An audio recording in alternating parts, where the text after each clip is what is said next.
A Tranquil Star by Primo Levi. Once upon a time, somewhere in the universe, very far from here, lived a peaceful star, which moved peacefully in the immensity of the sky, surrounded by a crowd of peaceful planets about which we have not a thing to report. This star was very big and very hot, and its weight was enormous.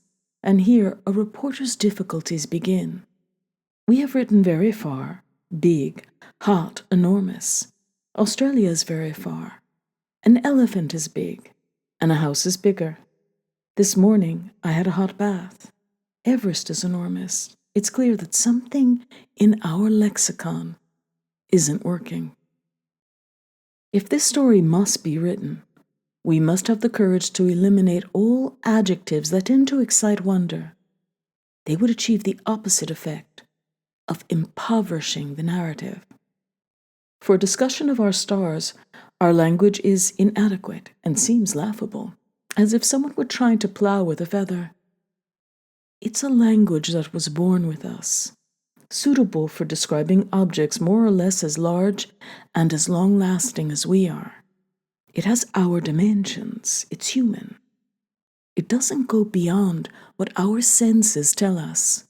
Until 200 or 300 years ago, small meant the scabies might. There was nothing smaller. Nor, as a result, was there an adjective to describe it. The sea and the sky were big, in fact, equally big. Fire was hot. Not until the 13th century was the need felt to introduce into daily language a term suitable for counting very numerous objects. And with little imagination, million was coined. A while later, with even less imagination, billion was coined, with no care being taken to give it a precise meaning, since the term today has different values in different countries. Not even with superlatives does one get very far. How many times as high as a high tower is a very high tower? Nor can we hope for help from disguised superlatives like immense, colossal, extraordinary. To relate the things that we want to relate here, these adjectives are hopelessly unsuitable, because the star we started from was 10 times as big as our sun, and the sun is many times as big and heavy as our earth, whose size so overwhelms our own dimensions that we can represent it only with a violent effort of the imagination.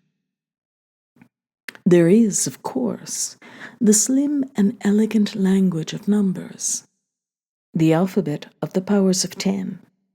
But then, this would not be a story in the sense in which it wants to be a story, that is, a fable that awakens echoes, and in which each of us can perceive distant reflections of himself and of the human race.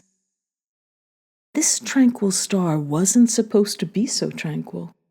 Maybe it was too big in the far-off original act in which everything was created. It had received an inheritance too demanding. Or maybe it contained in its heart an imbalance or an infection, as happens to some of us. It's customary among the stars to quietly burn the hydrogen they are made of, generously giving energy to the void, until they are reduced to a dignified thinness and end their career as modest white dwarfs. The star in question, however, when some billions of years had passed since its birth and its companions began to rarefy, was not satisfied with its destiny and became restless, to such a point that its restlessness became visible even to those of us who are very distant and circumscribed by a very brief life. Of this restlessness, Arab and Chinese astronomers were aware. The Europeans? No. The Europeans of that time, which was a time of struggle, were so convinced that the heaven of the stars was immutable, was in fact the paradigm and kingdom of immutability, that they considered it pointless and blasphemous to notice changes. There could be none. By definition, there were none. But a diligent Arab observer, equipped only with good eyes, patience, humility, and the love of knowing the works of his God, had realized that this star, to which he was very attached, was not immutable. He had watched the star for 30 years, and had noticed that it oscillated between the fourth and the sixth of the 6 magnitudes that had been described many centuries earlier by a Greek, who was as diligent as he, and who, like him, thought that observing the stars was a route that would take one far. The Arab felt a little as if it were his star. He wanted to place his mark on it, and in his notes he called it Al-Ludra, which in his dialect means the capricious one. Al-Ludra oscillated, but not regularly, not like a pendulum, rather like someone who was at a loss between 2 choices.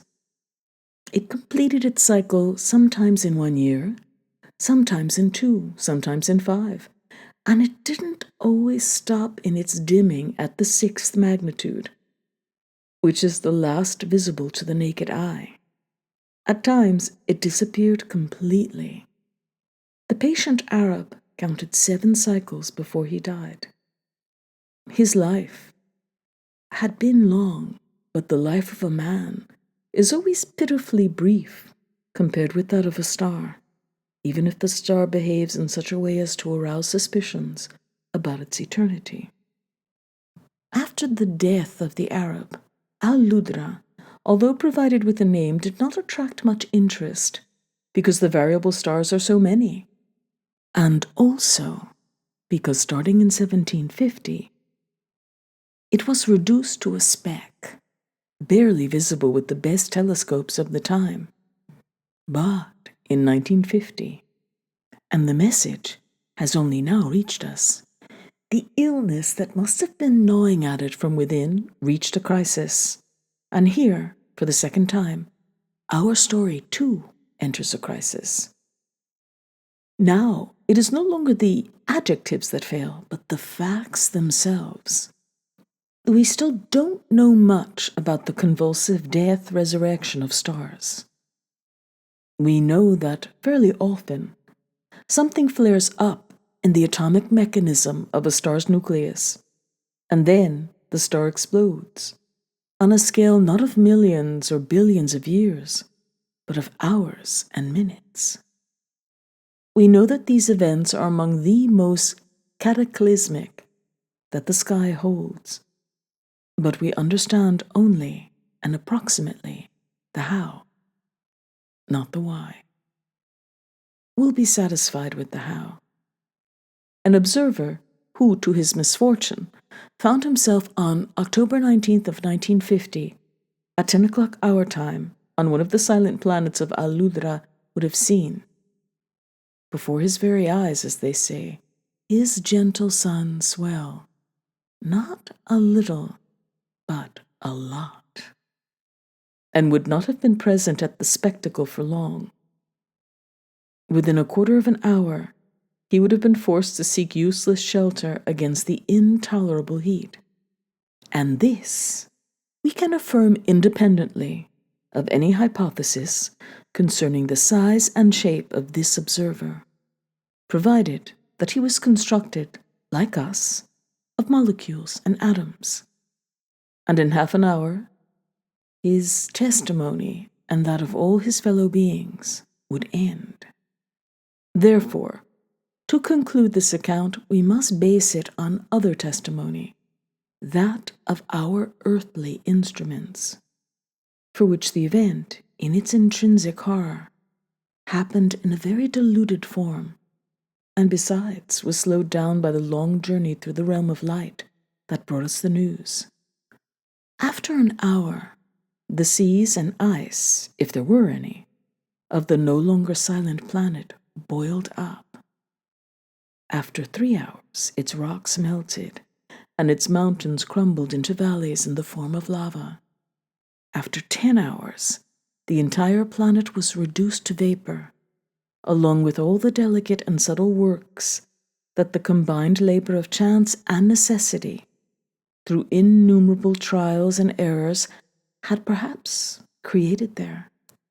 And along with all the poets and wise men who had perhaps examined that sky and had wondered what was the value of so many little lights, and had found no answer.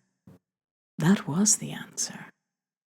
After one of our days, the surface of the star had reached the orbit of its most distant planets, invading their sky, and together with the remains of its tranquility, spreading in all directions a billowing wave of energy, bearing the modulated news of the catastrophe.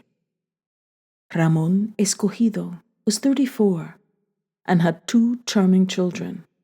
With his wife, he had had a complex and tense relationship. He was Peruvian, and she was of Austrian origin. He, solitary, modest, and lazy. She, ambitious and eager for social life. But what social life can you dream of if you live in an observatory at an altitude of 2,900 meters, an hour's flight from the nearest city and 4 kilometers from an Indian village, dusty in summer and icy in winter? Judith loved and hated her husband on alternate days, sometimes even in the same instant. She hated his wisdom and his collection of shells. She loved the father of her children and the man who was under the covers in the morning. They reached a fragile accord on weekend outings. It was Friday evening, and they were getting ready with noisy delight for the next day's excursion. Judith and the children were busy with provisions.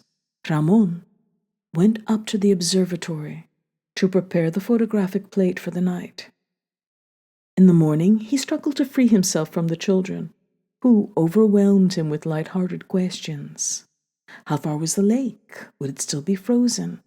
Had he remembered the rubber raft? He went into the darkroom to develop the plate. He dried it and placed it beside the plate that he had made 7 days earlier. He examined both under the microscope. Good. They were identical. He could leave in tranquility. But then he had a scruple and looked more carefully and realized that there was something new. Not a big thing, a barely perceptible spot, but it wasn't there on the old plate. When something like this shows up, 99 times out of 100, it's a speck of dust. One can't be too clean in the workplace. Or a microscopic defect in the emulsion. But there's also the minuscule probability that it's a nova, and one has to make a report, subject to confirmation. Farewell outing. He would have to retake the photograph on the following 2 nights. What would he tell Judith and the children?